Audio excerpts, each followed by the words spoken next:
videographers cannot live without DJs. DJs cannot live without videographers because like we build you, but if you don't go up, we also don't go up. We need to build each other and we build ourselves so that everybody like all together.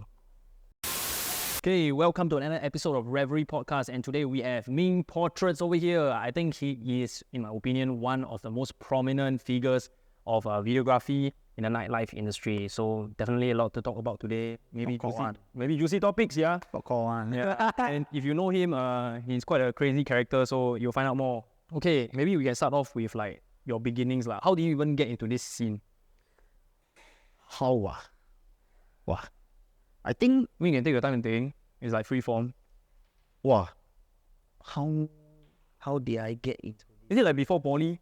No lah, it wasn't before poly. I think back then I remember I just entered uni, just finished NS ma.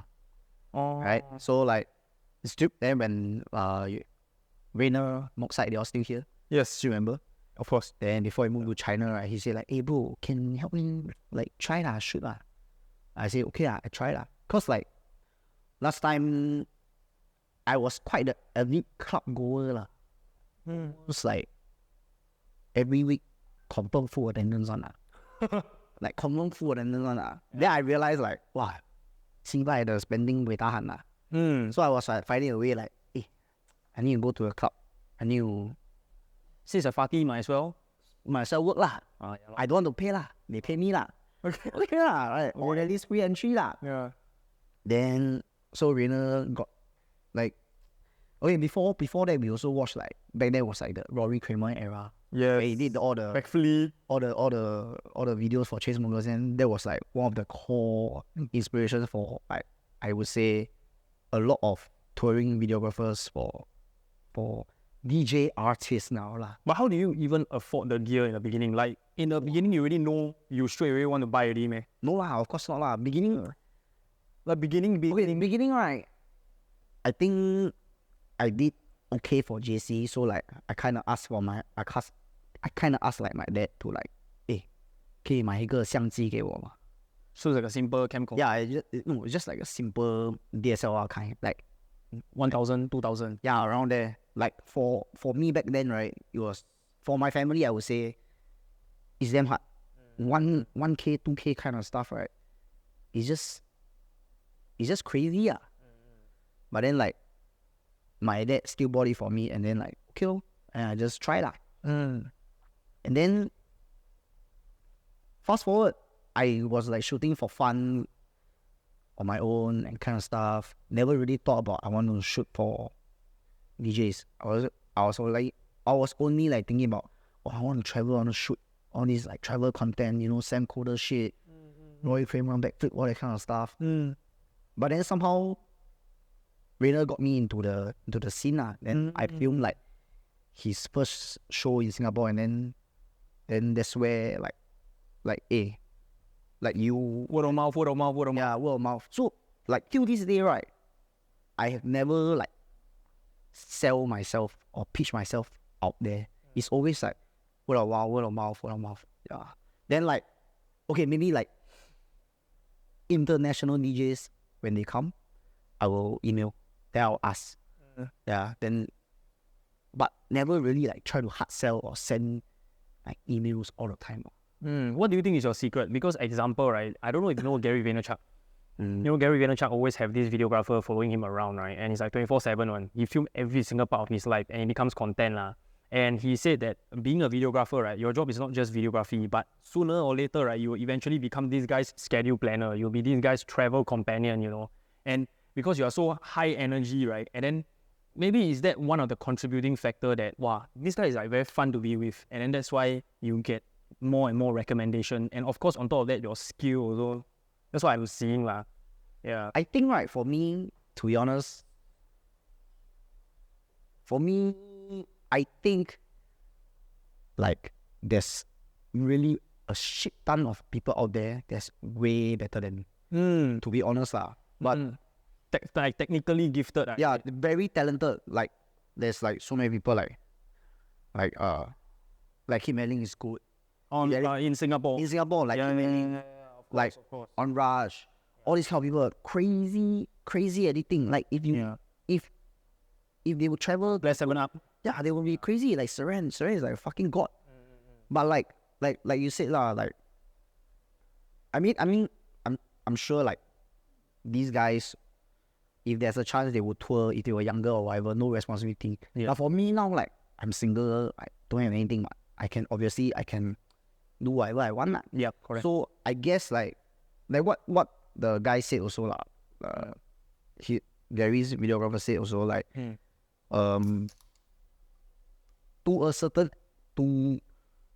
after a long period of working together, right? You do become the artist's travel companion.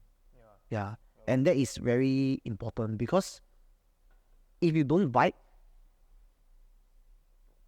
it will be there will be no chemistry, then it's damn off.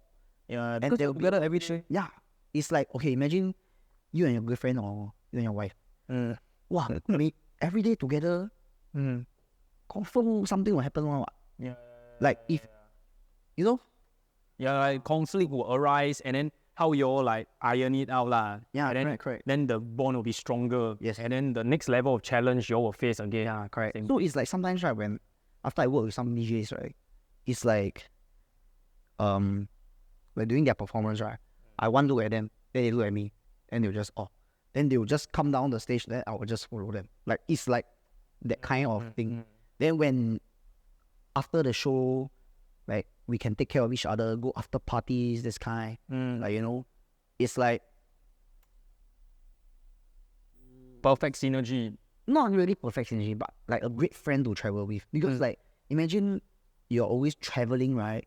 But spending so much time together, but you cannot share all these personal feelings and emotions with each other, right? It's then like very tough. Like imagine if I told you like 2 weeks. You cannot be just telling about Work stuff. what. Like the video, how. We will run out of topics, right? Yeah. Yeah, so what is the longest you have toured with someone? Longest. It's like 1 month with Kaku or something. No lah. Ever. No lah. Okay, longest I ever toured before was about 3 weeks lah. But it was for two different artists lah. One was Blastoise, then after that was Ray. So I didn't kind of like 3 weeks never go home. Yeah. Then, but the hardest tour I ever had was with Ray. Like we had like 8 shows in 12 days. Yeah, the one was like quite intense. But what about the kind of content that you all shoot? Is it going to be like repetitive? Because it's the same person, the same sound, but maybe the location is different. Do you all change up the filming style? Maybe one is like very aggressive, another one is more scenic. Actually, this right depends on my mood. Also, she give you creative freedom. Yeah, she give me creative freedom. Depends on my mood. Then depends on how I feel about the music. Because sometimes right, the music just cannot 接, you know, like it doesn't match the atmosphere. Yeah. I mean like sometimes the music good, but the crowd not good. Sometimes the crowd good, but the music not good. You know, I've been to like crazy places with her. Yeah. Like Ray, right? I've been to crazy places with her, right? It's we'll put it. Like what crazy places? Like very hype festivals. No, I've been to like very hype festivals, right? And I've seen her play to like literally like 10 or 5 people. Like recently we went to okay, I shall not name the country, but we went to a show. And then her set was the last. And then before her was like a band lah. Oh. So they played, right? And like 80% of the people left. The band played and 80% of the people left. No, the band played, and then like there were like a lot of people at the band. Once the band finished, right? 80% of the people left. There was like literally like 50 to 100 people. It was a festival. Yeah. And then it's very hard for me to make a video. Yeah. Because, you know, there's just the reality constraint. Yeah, the reality constraint lah. So obviously I have to like. But then again, that could possibly be a band festival, and then she's just one of the DJ. Kind of, but you know, it was like a multi-genre festival, I would say. Wow, difficult, man. It was a multi-genre festival, and then it's not just it's not just the festival itself. There were other stuff going on. There were like there was a car drifting stuff going on, monster truck, that kind of stuff, all going on at the same time. Yeah, so it's tough.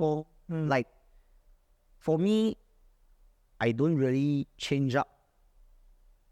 Okay, I do change up my style, but sometimes I will sit on the video for quite some time. Like imagine, like okay, this show happened like almost, I would say, a month ago lah. But I only just delivered her the video like this week. Yeah. But how often does their video come out? Like for example, Ray, her after movie every week lah. Not every week lah. Like she has schedule lah. She also like gives us like time to edit. Like she's not unreasonable. Like she'll tell you like, okay, I wanna recap for this show. Can I get it in 1 week or 2 weeks? That kind. Are you okay with it? And she'll ask and that kind of stuff. But sometimes the traveling. Okay, but for me, right, we are not full. I wouldn't consider myself full-time touring. But full-time videographer. Yeah, because when I come back, I got like other corporate shit to corporate. Yeah, that's the thing. A lot of videographers talk about corporate work. Is that the thing that has like the most sustainable income? Yes, because the money, right, for DJs, right, to be honest, it's like that. Corporate, you do one job. Yeah. How to fight? Yeah. Of course, because now also the scenario is like a lot of DJs are also underpaid, and then with their small pay, they have to pay a videographer. Oh, no. I don't know. I don't think DJs are underpaid. Oh, is it? Wow, that's an interesting perspective. I don't think DJs are underpaid. I feel like there's too many hands in the business. Okay. DJ, right? Management, agency. Imagine if, let's say, you cost 5K lah. Your management take booking 10%. Yeah. Take. Actually, you go home. Okay. $500. Maybe you take home maybe, let's just say 5,000 lah, 5,000. Maybe best case scenario their side they take maybe like 2K. Everything swung already. Right?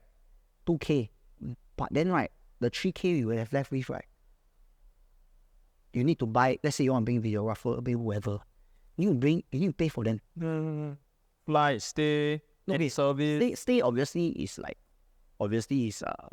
organizer, they will arrange. Oh, depends But depends. Like, okay, for let's say maybe like touring artists okay, they will provide. But let's say maybe you, or maybe like people like local regional, they probably won't provide one. You have to request and you top up. Yeah, correct. Yeah. So ultimately, when the pay comes in, right, it's cut. Yeah. And plus, you need to, like, let's say you don't be a bad person You nice. You every meal you provide for your account. That's cost. Yeah. Which is very 算到来 count everything. To be honest, you don't take much home. Yeah, I guess at the end of the day, it's like the same thing, for those of you who don't know, right, we are from the same university and we study the same course, and it's a very lucrative course, okay? It's electrical electronics engineering. But what are we doing here? We choose, right, to not work that lucrative field and be broke as musicians and artists, And that's the reality lah. And that's why, like, example, like your corporate thing can give you a lot of money, but the level of happiness is very small. Okay, I wouldn't say level of happiness is small, but it's more like there's a deep. I believe that everybody has a deep did want in life. I did want in life. Like you might be every day like, wow, I'm fucking 9 to 5, no, wow, king in numbers, shit, man. IB, wow, 5 digit a month. But deep down inside, right, you really just, man, I just want to fucking go snowboarding in Japan. I just want to be a pro snowboarder. You know, that kind of stuff. Something you're passionate about. Lor. Yeah. So, you like videography and you started wanting to be a travel videographer, and then ended up become a nightlife videographer, and then that's your passion. Okay, actually, how to put this?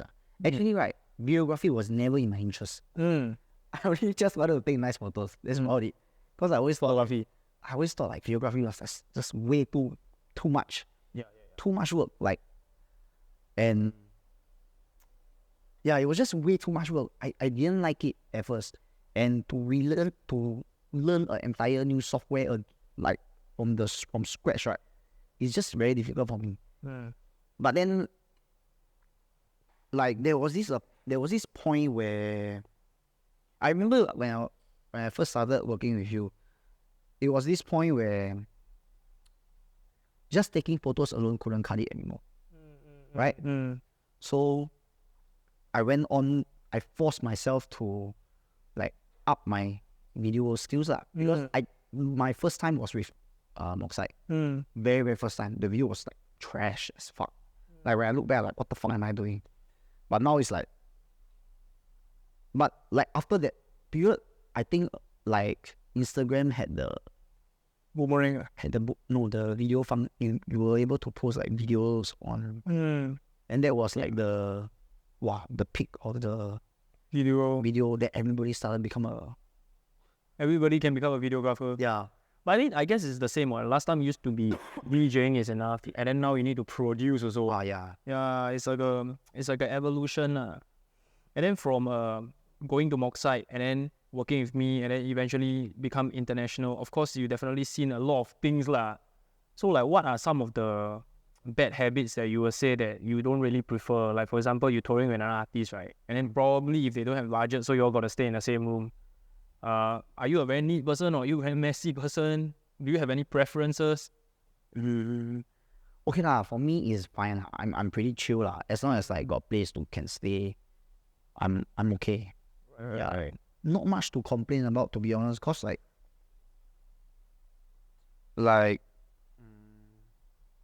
I don't think many people. I don't think many people get to travel that much. So like I said lah, I've been to very, very poor countries and very rich countries. So like for me is, I always appreciate all the hospitality that I'm given lah. Like I don't care whether it's like bad or what, but as long as like all of us have a place to sleep, I'm like always okay one. Cause like you know, sometimes like for example you go to places like Taiwan to play or whatever, right? They might give you like basic hotels, like because you are. It's not a backpacker hotel. Yeah, no lah, not backpackers lah. At least like a decent private room lah. Or like 3-star hotel. 3-star or like Airbnb, all these kind of stuff. Okay, not bad. Not bad lah. Yeah. But sometimes right, when I go to all these like poorer countries, right, wow, I'm very amazed with their hospitality. Like it's crazy. They just put us in 5-star hotel. I mean, obviously. Oh yeah, No, I mean obviously like yes, with the artists that I'm working with, obviously had different hospitality riders and all that kind of stuff, right? But but to be able to see that they are so willing to like give, right, is quite like, oh, what the fuck, for me lah, at least. So that's why like also when people come over, I also want to like take care of them. But obviously I cannot but I will try to find ways lah, you know, like, oh, like my friend will have this table, can my friends come and join, or ask the spenders lah, kind of stuff like, you know. When I start to travel, I also realize something, like you really need the help of the locals. If not, it's very hard to navigate. Yes. Yeah. Correct. Especially like for example, you're a DJ, right? And then like for example in Singapore, we play a very different sound compared to Korea. Yeah. Then you try to play your Singapore sound, and then they will just like, they cannot take it. Yeah. So comparing all the other countries that we've been to, right? Maybe you can like describe about a little bit about like Singapore's music scene, and are we very far behind or are we on par? What do you think? Wow. I mean, like for example, I can give you an example. Okay, like for example, if I compare with Indonesia, of course is not as like financially wealthy as Singapore, right? It's a fact, But then the thing is, Indonesia, the music and their culture is so forward compared to Singapore. Like the latest Yellow Claw, the latest like Blue Clay, house music and everything, they already adapting already. And Singapore, can I get some Despacito? Yeah. Oh, it's not Despacito. It's all the TikTok songs. 擦玻璃 kind of. Wipe them down, wipe. YP one. 擦玻璃. Okay lah. I don't think Singapore is behind in a sense that like I don't think Singapore is behind. Like if you ask people like Nash D, ZP, Fader or whoever lah, all these like big club DJs, you will ask like Jeremy Moon, hey, this song, you know or not? Of course they know what. They're not behind. But I feel like No, not saying the DJ, saying the crowd. oh the crowd Yeah. Well, of course the DJs know their shit lah. Like for example, you compare Taiwan crowd versus Singapore crowd, or you compare where you fly everywhere. Right? Wait, actually Taiwan crowd and Singapore crowd quite similar. So I'll speak Hokkien one. as in like what they like, right, very similar to us lah. Like but I would say party culture is very different. And Example, like how is it different? Like they start at 8 p.m. Or they start around same time as us. I would say about same time lah, but they party fucking hard lah. Like any type of music, okay, because I think it's like language barrier thing. Like we understand perfect English, so like we will like, hey, I vibe with this song, I don't vibe with this song. But for them, it's more of like, hey, this is a sick beat, like da da da. Then they'll keep going. So that means they still like hard music. Yeah. So like I just came back from Creamfields, Chengdu ma. Like, well, China is definitely land of the hard style lah. Not really hard style, but it's like harder music is accepted there. Like you can like 4B went like wow, like Jersey hard. Like everybody was like, what? Hard dance, all the hard Jersey and everything. All like everybody was like just reacting Yeah. But if like you play in Singapore, right, who cares? And also that means Singapore you cannot go that hard. You can medium hard. Well, I think you can go hard, but imagine if you go like hard track. Say my name kind. But that one is like half time already. Then people lost. Yeah, people will not. Yeah, correct. Singaporeans cannot dance to half time. Yeah, correct. So like, I think. But this is of course referring to the general public. There are of course now the rise of the many communities, right? They are trying to foster the growth of music like in Singapore all the small. But it's very, I would say it's very tough because, like I say, right, like hey, like for example, I understand that resident club DJs have a job to do. Yep. Because if they don't play the correct songs, they might piss off spenders. Yeah, what's the triangle thing? Hold on. Performance, sales, and club vending.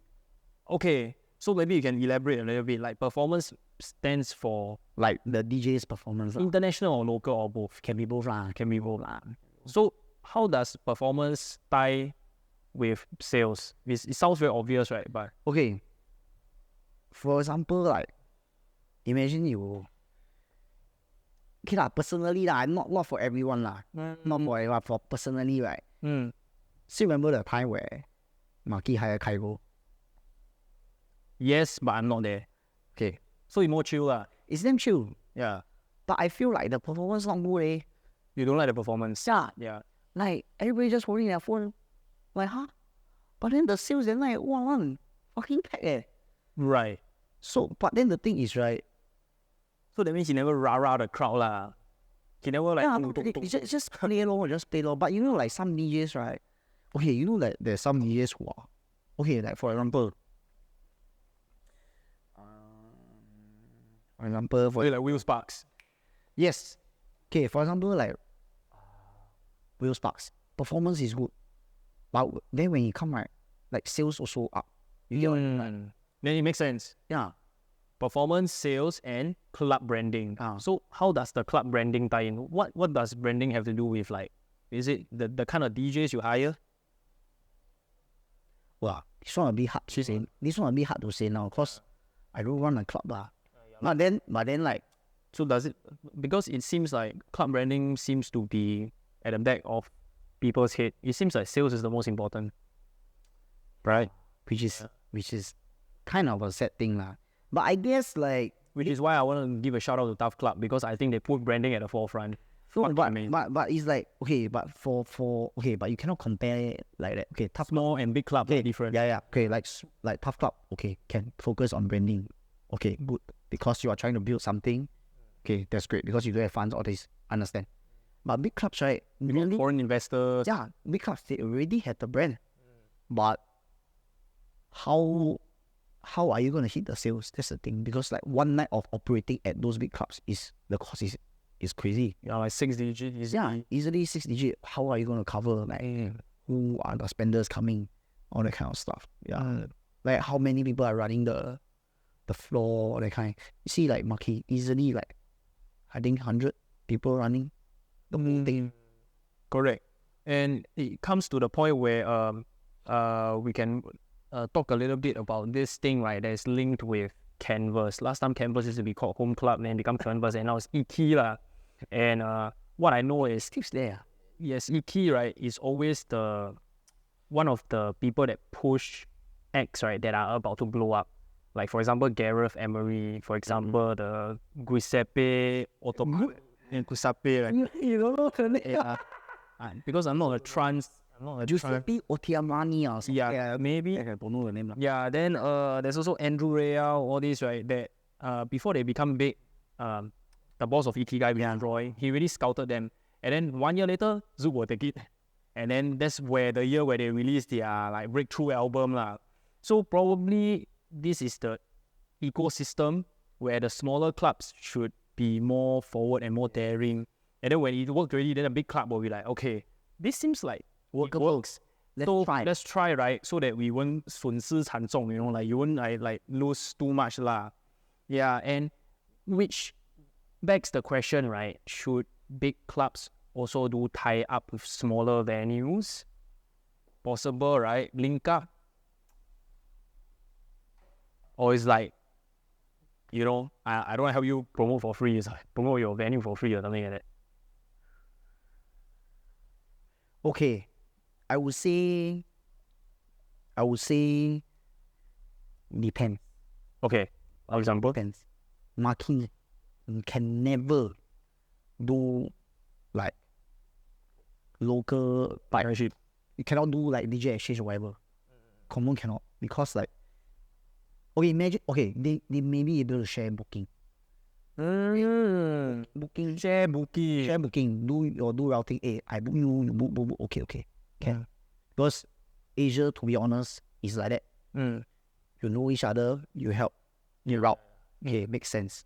But like, you think about this way, how is a smaller club? Because like, partnership, yes, but you have to ask yourself this question: as a smaller venue, what can I offer you? Correct. What can I offer to a big club of such international branding and scale? If you cannot give a good offer, then what will entice the big club to take? But okay, maybe but Zouk may be different. Because it's not very big. Zouk is like no, I would say Zouk is big. Right? But because they started here. You see what I mean? Okay, then I feel like from the very beginning, right, Zouk has always been like the forefront of this entertainment EDM scene since like back then. And I would say they should continue towards that okay, even though they have expanded, right? But they should still continue down that path where like they give opportunity and then they do like different like programs or exchange with different kind of, I would say, like clubs or festival, that kind of, because Zouk is such a home brand. You know what I mean? Local homegrown. Yeah, and of course the management and the people that work down there from Zouk, which is a big club, has ties to the smaller venue and their bosses. yeah, correct. Yeah. I mean, nothing wrong with expanding, nothing wrong like you want to be big or whatever. Yeah. But it's just that you need to continue this like partnership or what, because if you don't continue this partnership, right, I feel like a lot of people will be stuck. Like for example, like if you are a resident DJ, you can't be just playing forever in your own club. Yeah, like you need to go out and see for yourself, like, hey, shit, actually, like the world out there is a bit different, you know. That's what I feel. So just like we were saying, there's this one point. Yes, like for example, a very big DJ, or maybe we can even say Taylor Swift, or maybe we can say Coldplay. One day if they retire, you know, and all you have been giving the crowd is just Taylor Swift. Suddenly no Taylor Swift already. Then all the new artists that make new songs, right? People don't care about it. Yeah, that's and then your clubbing industry will slowly become no more. Yeah, correct. So like, I feel maybe like smaller clubs can around the region band together and they hire the new guys first. That's what I suggest. Hire the new guys, give them a chance. Like for example, okay, I mean like, for example, Can be Marin. Yeah, can be Men. Yeah. Okay, for example, can be Manila Killer. Yeah. Like for example, right, you see, let's take someone that we all know, W&W.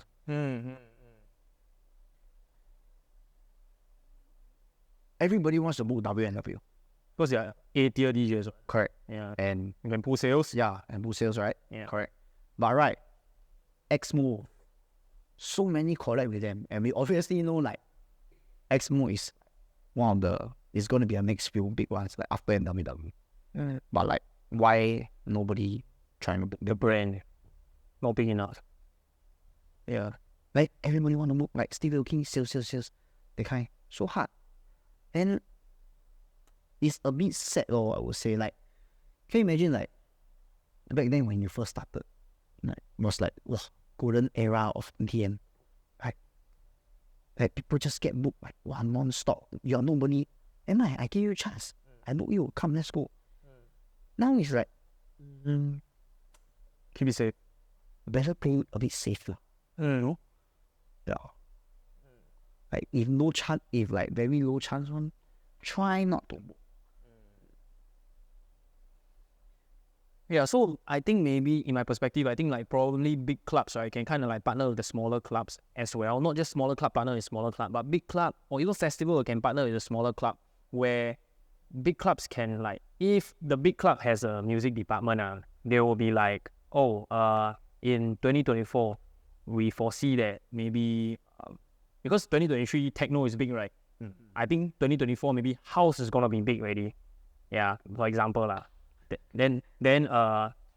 So it seems like if we want to be the top 10 club in the world, we have to be spearheading this movement. So let's partner with smaller clubs, right, to book house acts, and then maybe we revenue split or something like that, and then to put more house events in the region, and then as people get accustomed to it, right, then we can slowly introduce the bigger, more expensive house music act, and then it will work lah. Remember A-Craze at Marquee? Yeah. And the crowd just... Dude, Because it's not bang, bang, bang, bang, bang. Yeah. And the only thing that we have been feeding Singaporeans is just hard music. Actually, not really true. Because if you go to Marquee, right? Okay, not true. This one not true. Really, really not true. Okay, maybe smaller club venues, yes. But I don't think the bigger clubs play like that. I'm pretty sure they have like a variety for the night lah.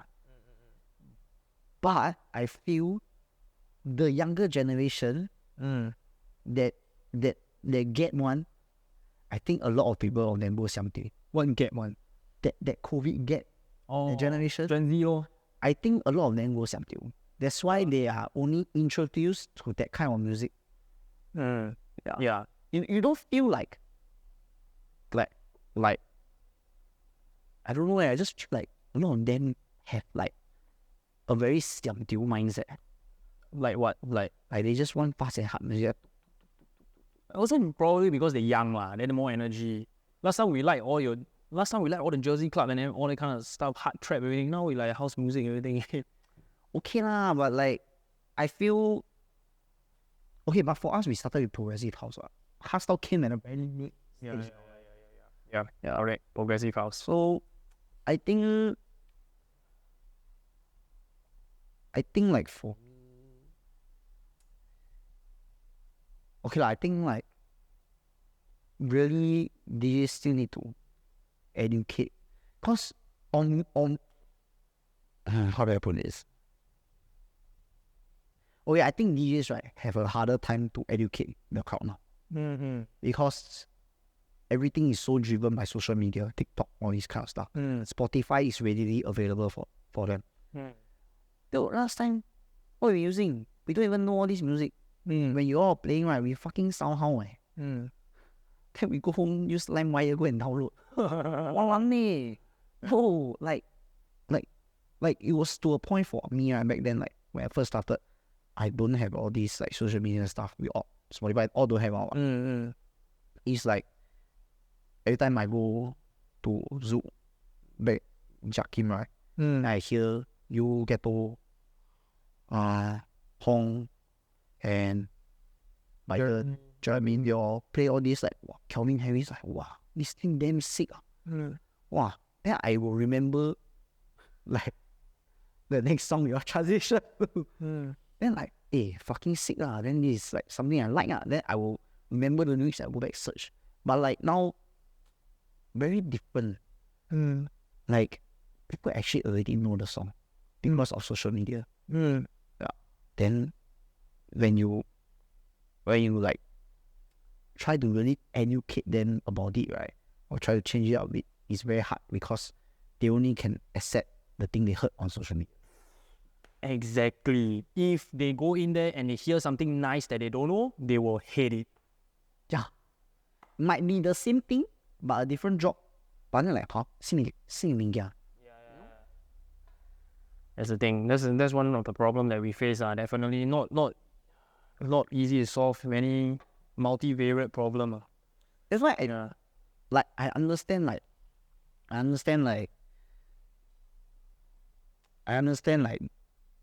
wow, being a DJ's job now is very, very tough. I mean, yes, I would encourage them to play whatever the fuck they want to play. Just be new, be you. You know, like fuck all the management, just do whatever you want. But you just simply cannot do that. Then you don't get rehired. Yeah, correct. Yeah. It's not like, I would say you need to know to play the game also lah. Like for example, I would say recently Marquee hired like people like Slushy, Nightmare, all these like wow, damn long never hear before. What? Sing it upset lah. Never hear before one. So long already. Dude, it's like so long. Never hear this kind of shit before. Yeah. But when the resident DJs took over, right, wow, they did a fucking fantastic job. They played things I never heard before. And like this is like one of the reasons like I want to go club, you know. But I feel like since COVID, okay, maybe after COVID open, right, for a lot of people, wow, fresh. Then long never go club. Everything sound very fresh. But I feel until today, that period slowly start to get boring and boring. Clubbing becomes boring. Yeah, because like DJs play on the Safe side. safe side. Like need to have balance lah. Not trying to ask them like, hey, play whatever fuck you want lah. Just play hardstyle or whatever. Play some like, put a logo song. I'm like, wow, sure. And cannot sometimes management will say, hey, turn down, AD spender want to Cannot play vulgarities. all this kind of stuff. So Yeah. it's then Would you say that this give rise to smaller clubs? Because smaller club can be more adventurous. But then smaller clubs have dope LEDs. So actually I kind of agree lah, but the problem is, you see dilemma again. yes. Small club also want to book big DJ. Big club also want to book, because okay, you know why? But small club typically cannot afford. Yeah, quite far, but they will still want to try to go for it. You get what I mean? Yeah, we just talking about like smaller clubs has a responsibility to kind of like educate the crowd in a way lah. They compared to like bigger club, because they have more to lose one, right? Compared to smaller place.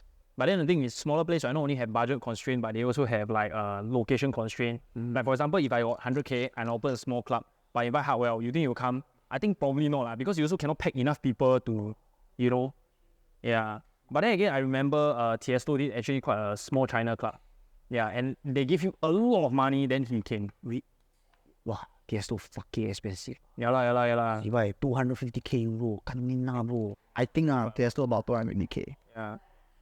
I guess and up minimum 250K. But I guess it makes sense because every song he dropped is 100 million views at least. Yeah, correct. So it kind of like, there's a level. And he's also, of course, lineup legend.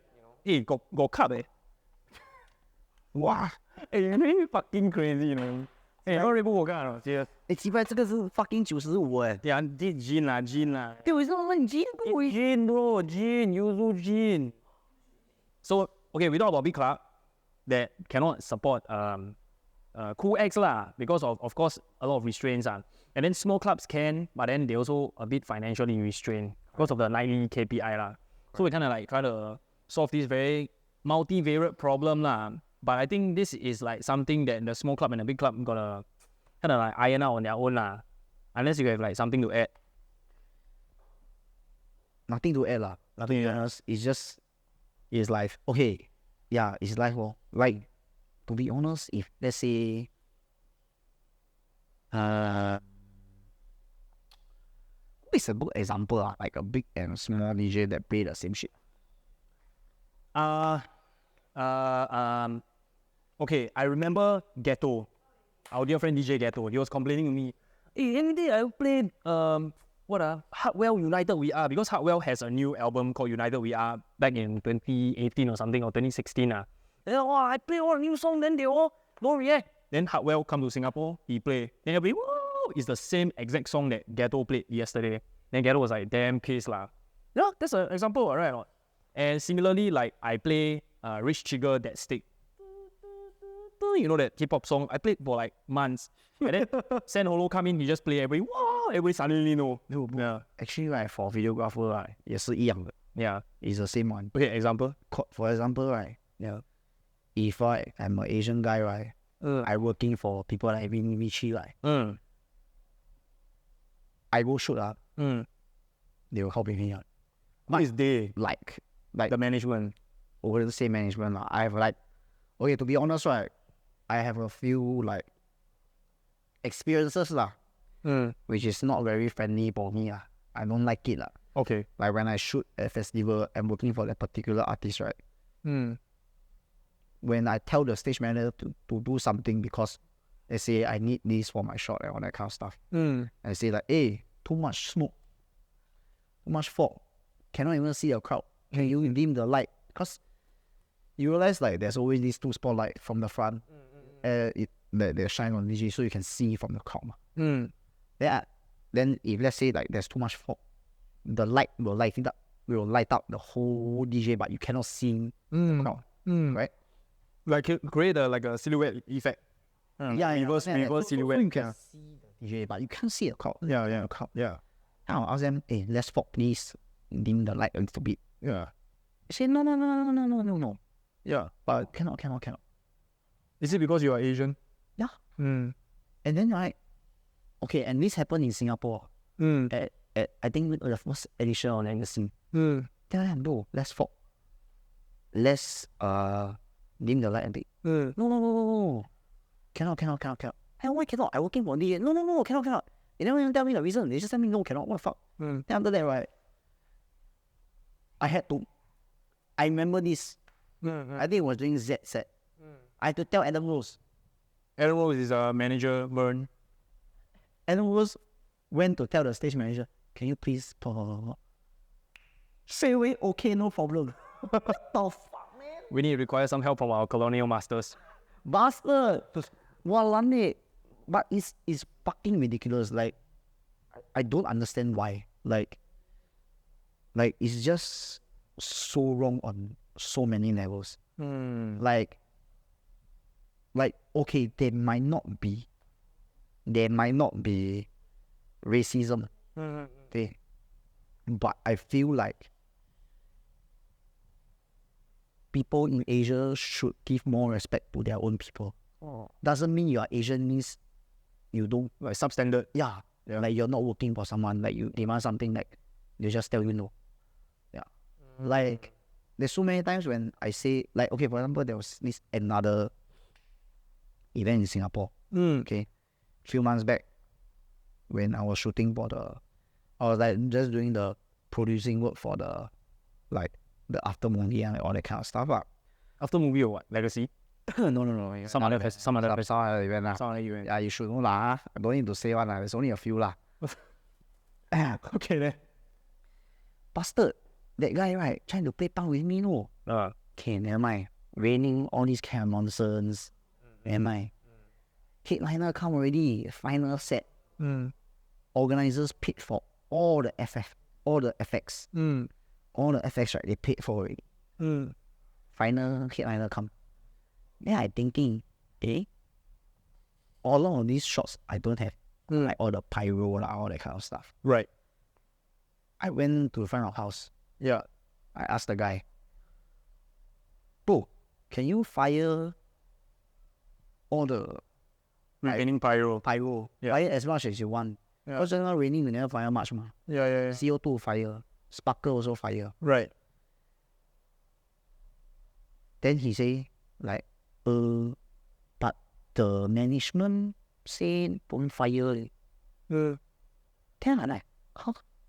Bro, headliner you last set already You got more than, you got so much FX you haven't used, then you don't want to use. Then you blindly follow the like a bit don't make sense what. Then I'm like, okay, never mind. I just tell him lah, whenever you ready lah, I don't force you. Okay, you go do your thing. I walk 3, 4, 5 songs. The guys hit like major songs all play. Nothing fire. So I didn't do lah. Is there a crowd also? Full crowd, right? Not full crowd lah. Okay, I wouldn't say it's a full crowd, but it's like a lot of people. A lot of people lah. It was really packed lah. It was packed lah. Yeah. Then I go back to front of house. Then, bro, why you don't have fire? Can fire everything.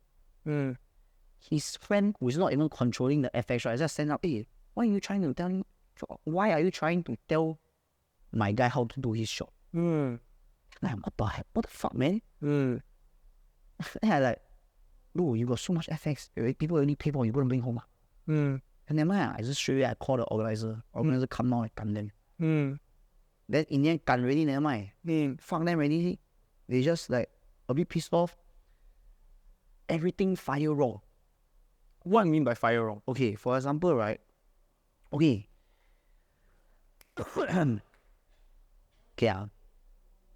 VJs and FX crew play a very, very important role in a show. The success of a festival. Yes. Yeah.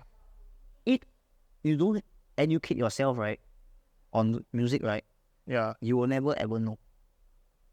So like, when the drop, cause like, Oh, you mean wrong timing? yeah. So okay, for example, 有一个maybe 8没有8码啦，like 有一个 fake drop 啊。Oh, Yeah. right. Or like you cannot count. Like some people when they're older, they just cannot feel the beat. Like 他们 But I think if you count, it will make mathematical sense. yes, you'll be logical lah. Yeah. Like I mean, wait, you won't Too off lah. so off, but yeah, guys right were off like by like 4 bar. Like that was crazy, yeah. Then like suddenly drop halfway already, then after come up. I see yeah. They press the FX tomorrow. Yeah, so okay, for us right, all these moments right, will have an impact. Yeah. Because, for example, Especially in that time you show me the beautiful destination. yeah, Wow, when Z wave his hand they and need then to wow. then the thing come up together. Yeah, right? the fireworks all up. Can you imagine if you just jump right, then suddenly the sparkler just go up like half. Like there's a technical issue. Yeah. Okay, for example, there's this club I shot at before, right? Okay. Like the lighting just doesn't make sense. Okay. Such a big and beautiful club, right? But right, sometimes when the drop comes, right, there's just no light. It's just a bunch of lights, right? Just everything is black. Then I don't know why. Every time I take picture, right, no color one. Then I tell them so many times. But then obviously I'm just a vendor, ma. I don't do anything, ma. I only can feedback, what. I mean, being a VJ is not just an operator lah, but you also must have some artistic sense lah. Correct. About how you sing the color to what kind of aggression of the music, that kind of thing, and also timing. Correct. Okay, like you need to also see how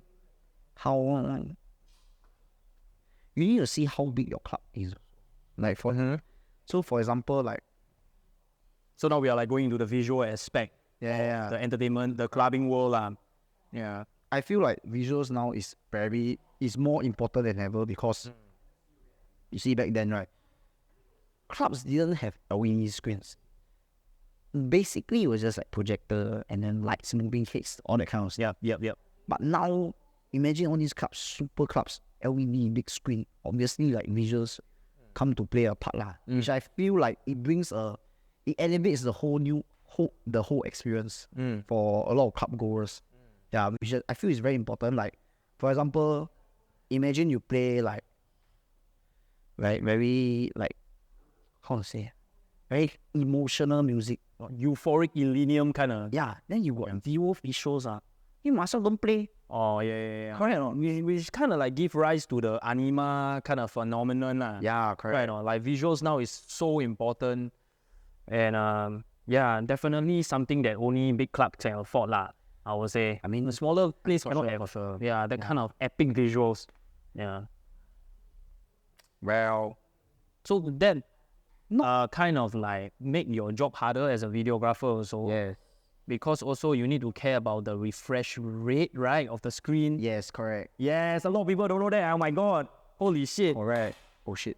Yeah. Refresh rate, yes, correct. And the refresh rate of the screen. Some screens 60 frame, some 50. And it really depends. Sometimes we hit or miss all. Yeah. So you have to test shot before. Have to test lah. That means you got to be at a sound check. Actually, not really. I actually usually don't care. Or you just on the day. I don't on the day and like roughly, okay, can. Yeah. First song you play, then you test. Okay, then second song you Okay, but like, I feel because of the faster music, right? Sometimes because of music that is becoming faster and faster, right? The visuals and light also become faster and faster. So they shoot a lot faster. But for us, right, to be able to capture the lights, right, we need the lights to stay. If not, right, we cannot capture. Yeah, and usually the strobe happens at the build up. Yeah, so when the drop comes or whatever, right, sometimes it's show, right, we cannot capture the visual or the light. Because like, but it's hype, what? The audience will like, ooh, because of the strobe. yeah, it's because of the strobe, yes. But like, imagine if like you got lasers or whatever, it doesn't stay, right? We cannot capture it. Because sometimes when you use flash, right, it will cancel out. It will kind of cancel out all the ambient light. If it's too strong, lah. But what, like, sometimes we want to achieve is like, we just off all our flash and then just take the whole club itself, like all the LED lights on everything. Speaking about flash, techno clubs are very well known to be no stroke kind of clubs, right or not? For various reasons. So how do you overcome that kind of difficulty when you're there? Like, because your job is not exactly photos, all right? Now you are just solely focused on video. Okay, videos is okay, it's fine. Videos is actually better. Yeah, videos actually, right, is fine if you shoot it. Like, it is what it is because it records everything. Yeah, but photos, right, It's a moment. depends. Yeah. If there's like minimal light, right, you need to find the light source. Then you try to shoot there. Like when I first started photography, right, I took a lot of like inspiration because I go to Zoom like fucking a lot. And to be honest, right, Colossus was shooting almost every club in Singapore. And when I want to learn all this, right, I secretly watch them how they put their flash, whatever. And then and I realized that their photos, because of the flash, is fucking clean, fucking sellable. People want this kind of photo, very clean, like very colorful, this kind. But then once you progress, I guess. Wait, what's cool progress? Once Colossal progress or the club progress? No, once I progress, right? Or you as an artist? Yeah. I want to do like more experimental stuff, like More artsy lah. yeah, try to do more artsy stuff, like stop relying so much on the flash, because yes, a flash can get you great, like fucking amazing photos, but I feel like the really crazy ones, right, is just like no flash, just take it as it is what it is, like in the moment, that kind, with all the club lighting, all that kind of stuff. Yeah, Which is what's trending now, right now. Yeah. You see a lot of the drip photos. Yeah. correct. Yeah, I like their artistic direction too. Yeah, very daring also, because it's really at the moment you catch the right. That type, right, I've been looking at those kind of photos for like very long, since like COVID, right? Before COVID, I already know like there was this one guy doing his Black Tiger sex machine. Oh, Last time photographer. Then after that, I was like watching him for very long already. Then like, wow, his photos like very. It's always the same, but there's always there's so much, like emotive, very emotive. yeah, so much emotion in the photo, which is crazy, yeah. Yeah. But like obviously, when you are doing your job, you cannot go and try all this artsy stuff lah. Yeah, actually, it's very similar to like, let's just say like Maddox. Like right now, Maddox is huge, right? Because of the big room techno sound. But I guess sooner or later, he want to progress into something like a little bit more credible, which might not appeal to the masses. You know, it might have a smaller but more select kind of crowd lah. So I guess similarly to photography also as well, right? There's this photographer called Annie Leboitz or something like that. What's the name? Like portrait photography one. Yeah, she has a masterclass. Okay. Yeah. So yeah, these are like examples of how you get deeper into your art form lah.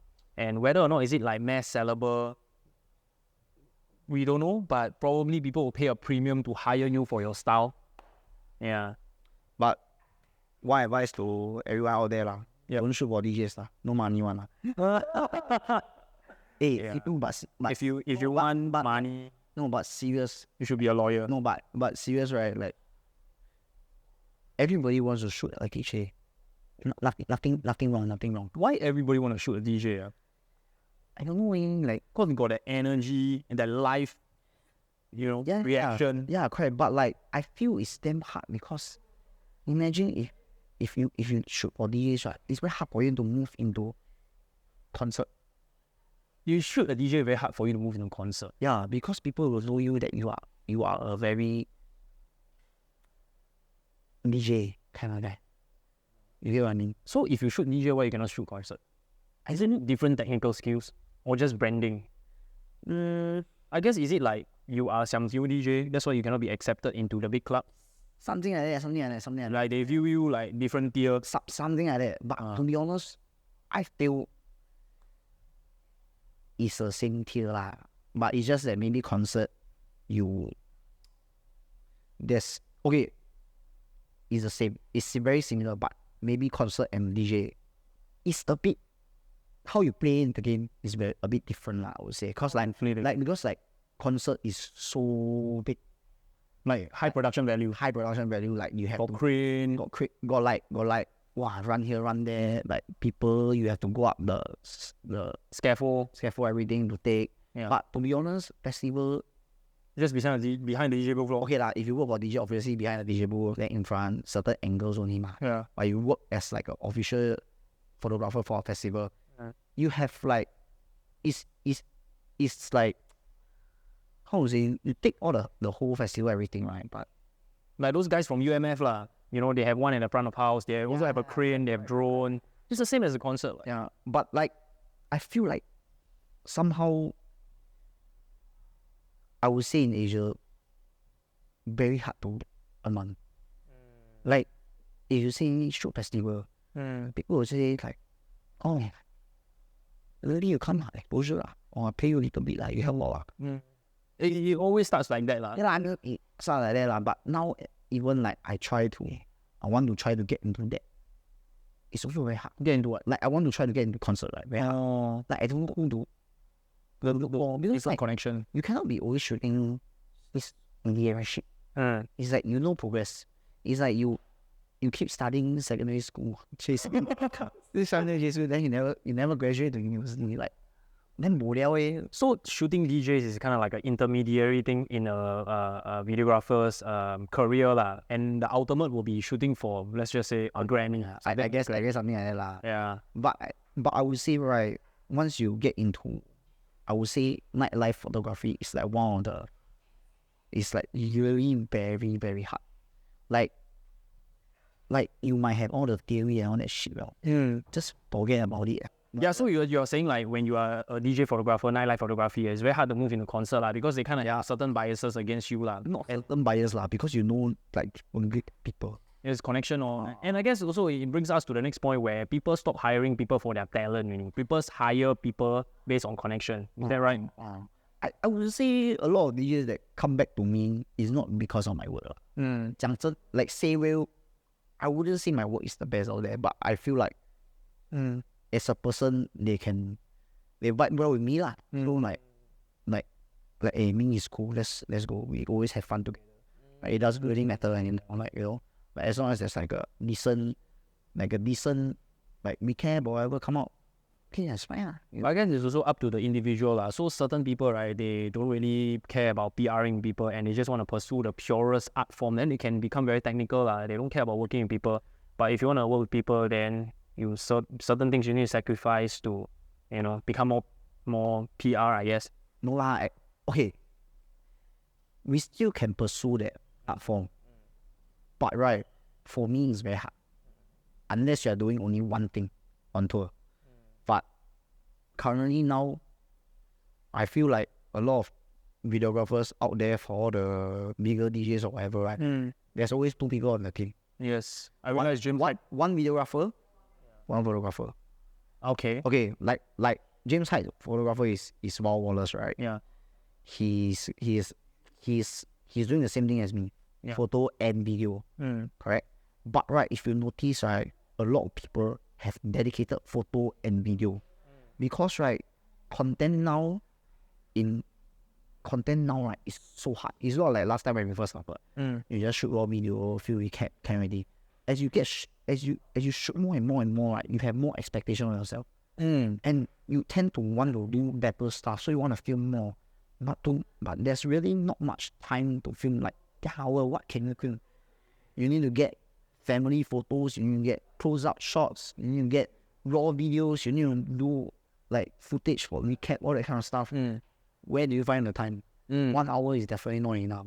Correct. You need more people lah. And like, okay, like imagine you have one camera. Yeah. Okay, imagine you have two cameras, one photo camera, one video camera. But your FX, there's only one chance. So you must, You multiple move things. anyhow. Yeah, correct. Correct. So you not only must have cameras, you must also have multiple GoPros at the ready. Not really multiple GoPros lah, but I mean, when you're touring, you cannot be traveling so heavy. Yeah. It's too difficult. Like, imagine you're carrying like what, 2 cameras, but 3 lenses. Yeah. Carrying all your GoPro batteries. Yeah. My camera bag is more heavy than my Changi luggage. Yeah. Doesn't make sense, one. Yeah. And then, talking about check-in luggage, right? Do you check in your photography bag? Because check-in bag a bit dangerous, right? Oh yeah. Yeah. Tripod, chargers, all these I will check in. But like camera stuff, I'll put in my backpack. Carry on. Yeah, because it's like misconnection or whatever. Correct. Yeah, so dangerous. But like, but now it's very difficult. Like, I would say, very hard to find one person that do both already, hybrid. And because the gear doesn't allow it also, Correct. right? Yeah. Like A7 SGs kind of focus mainly on video. And if you buy, let's say, like A7 IV, which is a great photo camera, can do decent video, right? But can you really keep up? Can you keep up in what? Like, everybody want everything 4K now, 4K. Yeah. How to keep up? Yeah, like something needs to be like you need to give up something lah. Yeah. Let's say you buy a hybrid camera, nothing will be perfect. And maybe the cost is also like maybe 6,000 one camera. Yeah. So before you even start, you already make a loss already. Correct. Yeah. I mean, this thing is damn expensive, and then right, still got lasers. Lasers? Or laser damage? Yeah, bro. It's damn ridiculous one. Yeah. I guess like there are certain like laser angle that you have to how to say for the safety angle laser safety angle that the club must what you call it, enforce, but they don't because of like certain reasons. Yeah, correct. Yeah. I've seen like people like destroy their new cameras before on the spot. They just buy it that day. They use it at the club or festival, right? In that first 10 minutes, right, just get burned already. You cannot shoot. Have you got laser damage, you? Of course. Then what happened? Cry. I cry cause like, okay, but I cry, like I panic for a while. Then I'm like, fuck. But then luckily I had an extra camera in, so I had to make do with it. And the camera was like new. How do you repair? Or must buy new one? No, I tried to repair. I sent it in. They quote me half the price of the camera. Wow. Might as well buy new one, right? Oh my god.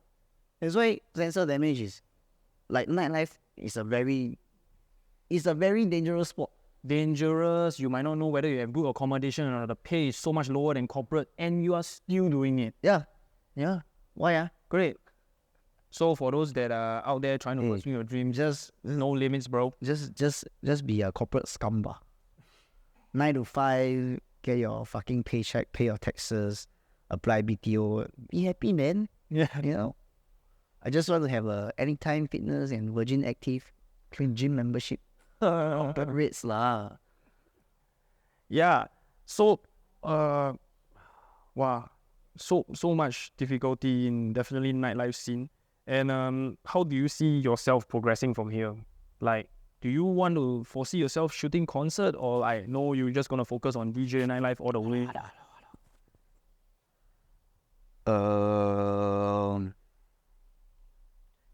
I think it's about time for me to try to move on to other stuff lah. I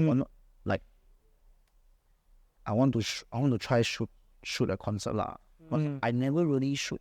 Okay, I did shoot a concert once, right, this year, and I kind of like it, but it's just that I want to try it again. See how I can go from there also lah. Because like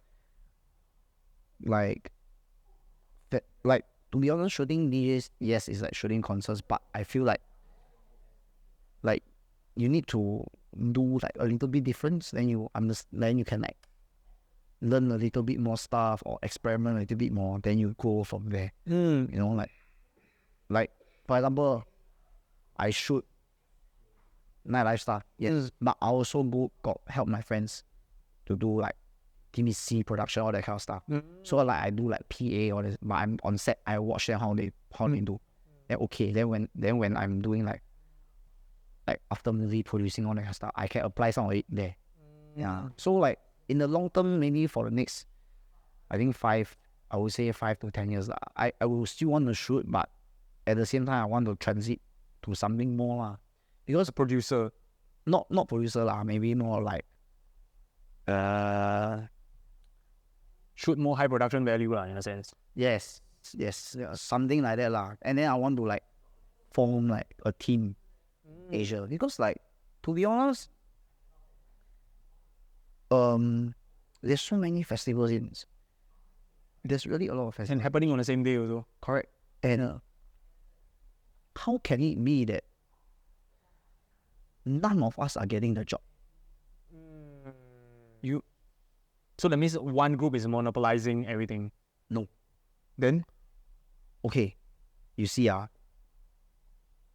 DWP, Zookout, Legacy, Creamfields. Creamfields, Thailand got so many festivals. Yeah. Vietnam, China, Taiwan. Yeah. But like sometimes like why all these after movies right are going to people from Europe? I don't understand. I mean like okay, like no offense, like I'm happy that the white man is here to help us do a fucking sick after movie, man. Like I like total respect, bro. Like serious, like because like these guys do like Tomorrowland, like for example DLP. Yeah. That one I have nothing to say because from day one they have been working with them. Like the Bluebird, Bluebird, is it Bluebirds? I can't remember. Forget already. But it's the same guys that do It's a Tomorrow. video collective that did Tomorrowland Yes. after movie lah. So okay, amazing, great, come. But like I feel like there are some people right who are coming into Asia right and telling like just because they are like foreigner and then they have like all these portfolio right. It's like become like they come in, they can ask for such a high price right. But when we like locals right, we are not lacking in anything. We come and ask right, they say no, cannot. Why? And then they try to push our price down. Like don't make sense what? Correct? I mean, I guess they have some form of way to justify based on their past experiences lah. But then for locals, it's like we don't even have much opportunity in the first place. Of course, we cannot try to convince them or barter for such a high price also lah. Yeah. That's also one angle that we can take a look lah. So like for the past few years, right, what me and like a lot of other people are doing is like You mean local Singaporean videographers? region. We have been trying to Step up your portfolio. yeah. So we have invested a lot of our time and a lot of our own money to fly to places and just say like, hey, can I shoot for you? Can I do this? Can I be under you and learn from you? Because like ultimately, bro, everybody comes to Asia to earn our money, bro. We have a lot of money. Asia is the fucking money making pot, bro. For everyone. How can we not earn our own money? You know what I mean? So like we have been spending a lot of all our time, like get to know people from like around the region, all the festival organizers and stuff. So like we have built a relationship lah. So now it's like we are also trying to find like the correct people to work with in the region also. And like I would say Thailand now has one of the best crew. Thailand has one of the best crew. Music festival, videography crew. Yes, because they are so experienced. Every few months they have one festival. And it's always like guaranteed always the same few people doing it. And they are very, very good. And like they churn out stuff like crazy, mad, fast and good. Fast, effective. Yeah. So like what we try to do is like we try to know, like we have connected like for the past 5 to 6 years, right? Since I started doing right. From nobody, I found so many friends from different countries doing the exact same thing, having the exact same goal. They have their own studios. Like for example, in Korea, there's this guy called Eric. He owns Tribe Productions, right? Then he does a lot of festivals in Korea, and then he works with Final Kid. Yeah, I know Kid. Yeah, Ultra Music Festival. yes. Oh my. So like whenever they come to Asia, right, they always look for him and him like to come, we shoot together. It has like local team lah. I guess it's a great way lah, rather than seeing like the Europeans taking over the Asian people. Yeah. They collab lah. Yes, correct. So I feel like that is good, but like there's always this group of people like, hey, I'm come here. Like there's always this group of people that just come here to take our job. But I feel like we need to don't be afraid. Just like we need to have more collaboration. So like we can learn from each other. You know, like they have so much to teach us because we are so inexperienced in all this kind of stuff. And we can help them so much because they don't understand our culture. And when they want to up their production, right, their shots always need to include our culture. Yes, correct. Like Final Kid, they always include like the locals, Yes. and then like Sawadee Cup, all that kind of thing, you know. Yeah, so all these kind of moments create like great build up and you know, like There's meaning to the video. It's not just like, oh, it's just another party video, you know? yeah, it's just like how McDonald's in every country have a very uniquely local menu. Yeah. Correct. Very cool. Videography and DJing is so similar and so intertwined. Yeah. Like we cannot, videographers cannot live without DJs. DJs cannot live without videographers because like we build you, but if you don't go up, we also don't go up. Yeah, it's Something like that. symbiotic relationship. Yeah, we need to build each other and we build ourselves so that everybody like all together. Correct. So I think we definitely should have a part 2 to this podcast. Definitely a lot more in the way. Minkportraits probably gonna do his own company and stuff. And another thing that I wanna say is that I think a lot of people know Ming, right, as someone that operates the camera, but you're actually quite heavily into the editing process also. Yeah. Right or not? Yeah. So maybe you can like let us know is like what's your main difficulty in editing? Because like for example for Revelry ourselves, right, we have been editing all our own content since day one, and we had to do it because we are just starting out. We do not have money to hire another person, and it's usually the most laborious kind of work So do you? It's the toughest, man. Nobody wants to sit behind a computer, man. Yeah. Do you like foresee yourself outsourcing this and just be filming? I got outsourced. You got outsourced. Like for my jobs now, I got outsourced because like I think you come to a point right where you just run out of ideas. Right. You will definitely run out of ideas. Okay, like And time also. Yeah. 8 Day 12 Festival. yeah, you cannot like I've gone on some days right, I've just like gone 3 days without sleep. I do out one video. Like it's just too much already. Then come back already still need to edit the Singapore stuff. Obviously I need to Also corporate videos. yeah, and like some people don't understand, like they think like okay, like photos I can understand, like you want it like now. 100 plus photos I can edit within 2 hours plus 3 hours I can give you. But you tell me a video, edit and give me ASAP. How? Like Render also got render time. yeah, like Yeah. 我要睡觉了嘞. Cannot be I whole time editing ma. Yeah. You know? So like I got all sorts of my stuff but needs to be people You trust I trust lah. You know, like I can pay. It's not, and I never because one thing also like in the industry, right? Last time really rates were very jialat. Like Now more standardized. now more standardized, and I built enough to earn a bit, and I can share with my friends, and I pay them like very, I wouldn't say very Competitive market rates. good rates lah. I would say very very good rates, and they always like very happy, more than willing to like do a good job for me and all that kind of stuff lah. So must outsource, or if you don't outsource, right, and you keep doing this alone, right, there's only so much ideas you have. But when you outsource to someone and you see how they piece shit together, right, and you look at it, then when you input, then they share with you their thoughts, then ideas are bounced off. Then like your editing process kind of like you grow together even without you editing, but like just by watching him and like talking with him about his editing process, that kind of stuff. I feel that for videography, right, there's actually less criticism compared to music production.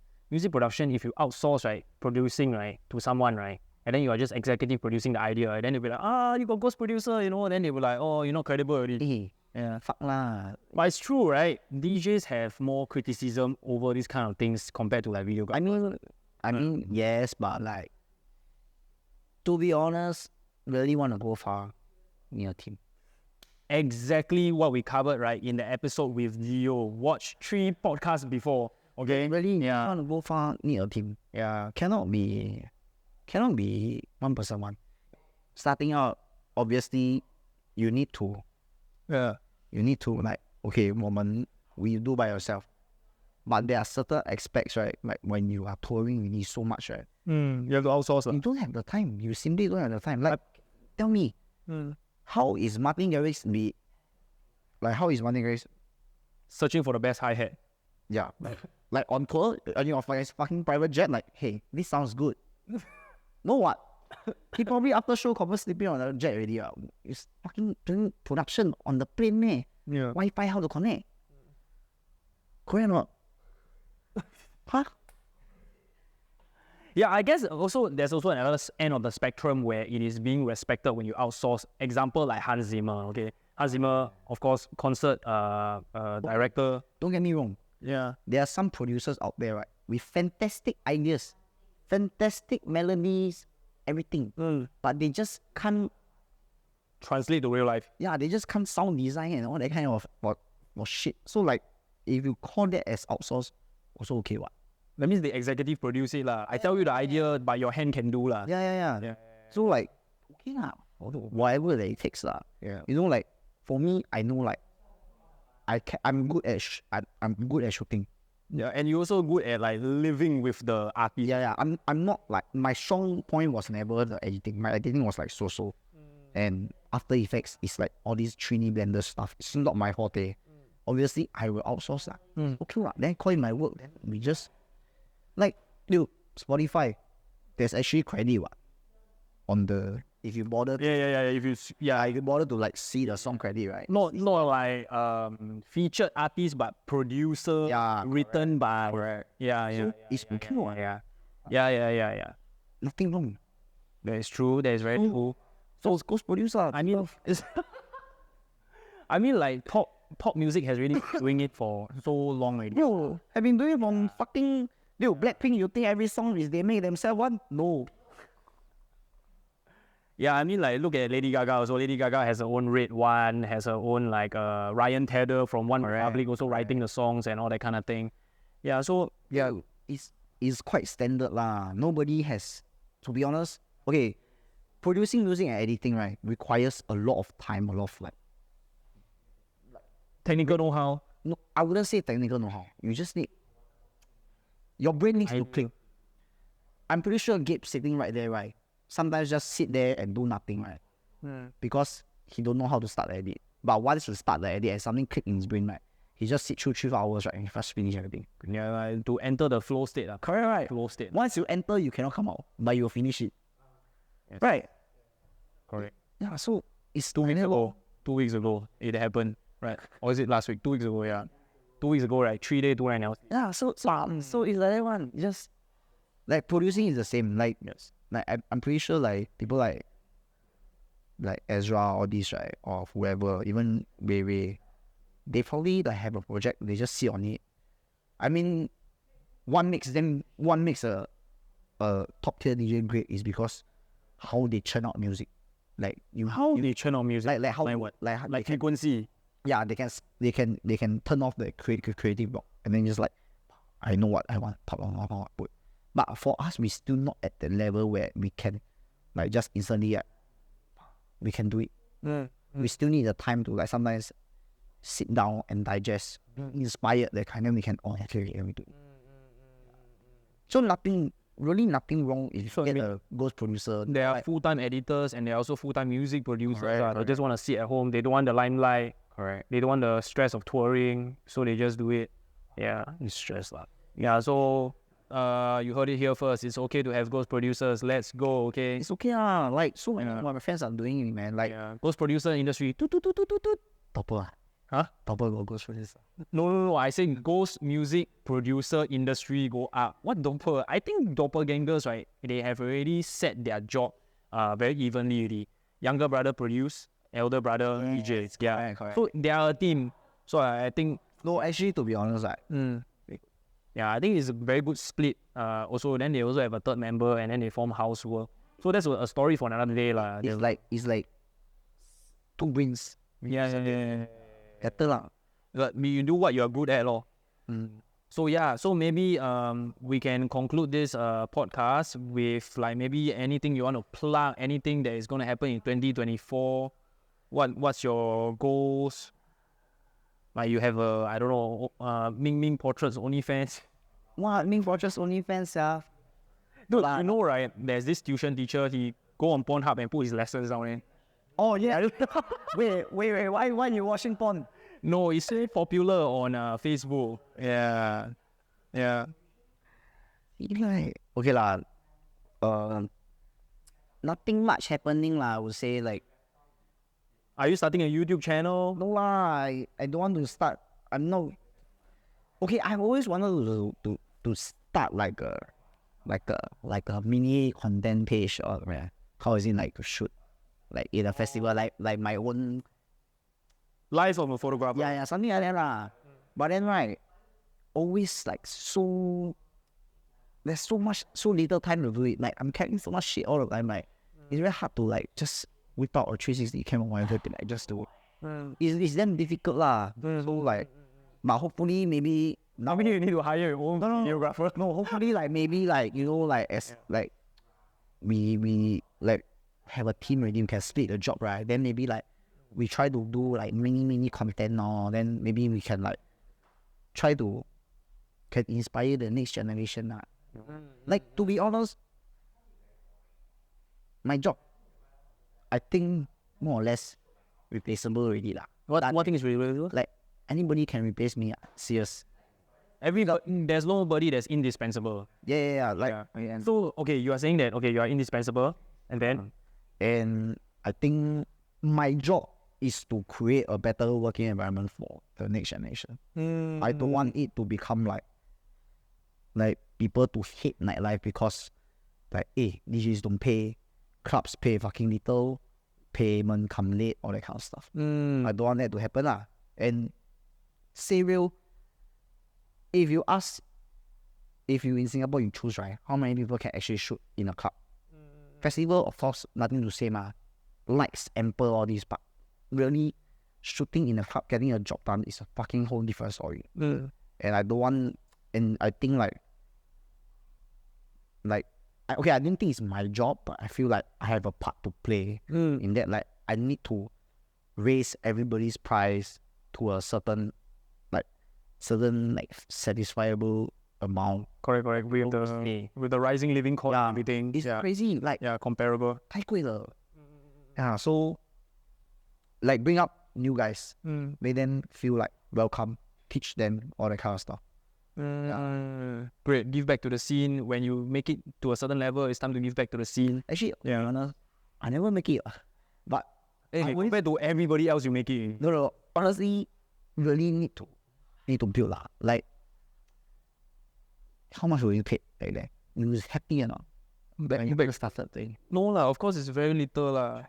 But we cannot have any we don't have any buying power or saying power. That's the thing. But like back then, like cannot now.